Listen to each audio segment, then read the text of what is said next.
Si që dini deri më tani nuk kemi arritur që të kemi një kandidat konsensual për president të Republikës së Kosovës.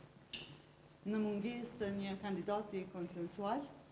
rruga tjetër ka qenë që secili subjekt politik të propozojë nga një kandidat në përmbushje edhe të obligimit kushtetues. Si lëvizje vetëvendosje, sonte kemi deklaruar mbështetjen tonë për nënkryetarin e lëvizjes, zëvendës kryeministrin e parë dhe ministrin e punëve të jashtme të diasporës zotit Vlau Konjufsa, njeriun e dytë më të votuar në historinë e vendit dhe një figurë e cila gëzon mbështetje të plotë qytetare, dhe po ashtu që ka një mbështetje të madhe edhe te grupi parlamentar, te lëvizja, por mbi të gjitha, siç e thash, një mbështetje të madhe qytetare. Dhe ajo që është e rëndësishme është kandidati që gëzon mbështetjen më të madhe për të siguruar votat në kuvend. Zoti Konjufsa, siç e dimë të gjithë, edhe si kryetari i kuvendit, ka qenë autoriteti kryesor unifikues i unitetit politik.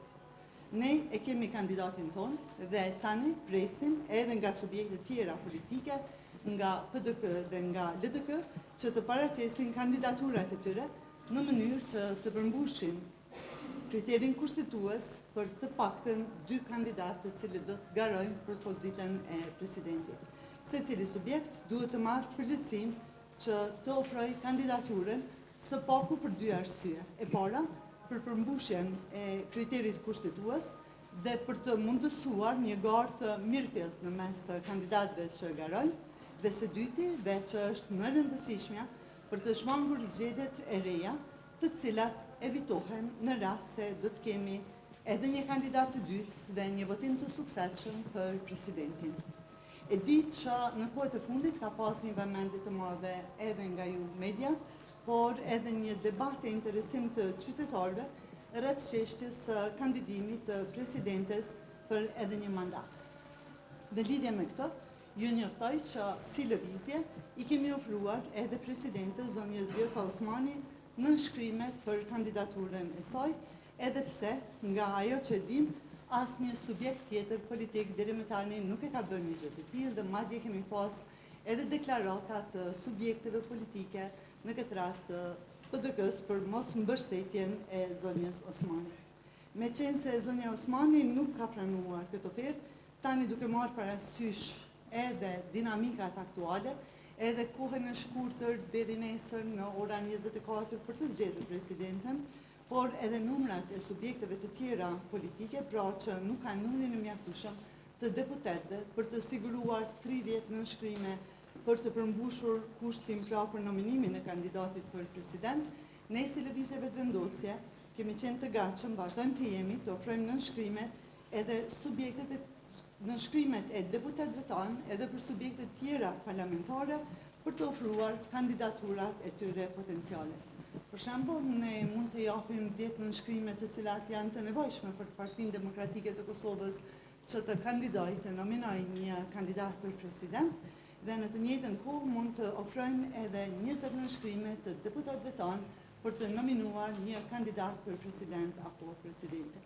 Këtë jemi të gatshëm ta bëjmë në mënyrë që të kemi institucione funksionale, të mos përsërisim edhe si vjet situatën e vitit 2025, kur detyruam të shkojmë në zgjedhje të përsëritura, të kushtueshme dhe të panevojshme. Gatishmëria jonë për të dhënë nënshkrimet e tregon edhe qasjen tonë konstruktive, vullnetin për të bërë çdo përpjekje që të shmangin zgjedhje të reja dhe natyrisht edhe konstruktivitetin dhe bashkëpunimin të cilin ne e ofrojmë, e kërkojmë dhe e presim edhe nga subjekte tjera politike, në këtë rast nga LDK dhe nga PDK. Pra, siç e deklarova, ne jemi të gatshëm, jo vetëm që të presim kandidaturat të reja, por edhe të japim nënshkrimet e deputetëve tanë në mënyrë që të shmangim edhe një palë zgjedhje. Ndërkohë, edhe kryeministri po punon intensivisht për të tejkaluar këtë proces në mënyrë që të funksionalizojmë edhe të përfundojmë përmbyllim suksesshëm zgjedhjen e presidentit dhe të shmangim zgjedhje të reja.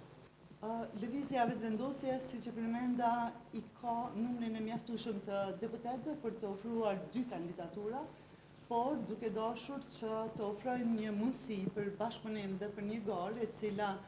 jep mundësinë e garimit edhe të kandidatëve të tjerë, si që përmenda, ne jemi të gatshëm që të ofrojmë nënshkrimet e deputetëve tanë edhe për 2 partitë të tjera. Ndërkohë që për arsye të cilat nuk janë vazhdotutje, është një çështje e cila tashmë nuk është shumë relevante, ne jemi në situatën në të cilën jemi, kemi ofruar mbështetjen tonë për zotin Konjufca dhe presim dhe bëj thirrje edhe tani, edhe nga PDK-ja, edhe nga LDK-ja, që të ofrojnë nga një kandidat në mënyrë që të vazhdojmë me zgjedhjen e presidentit.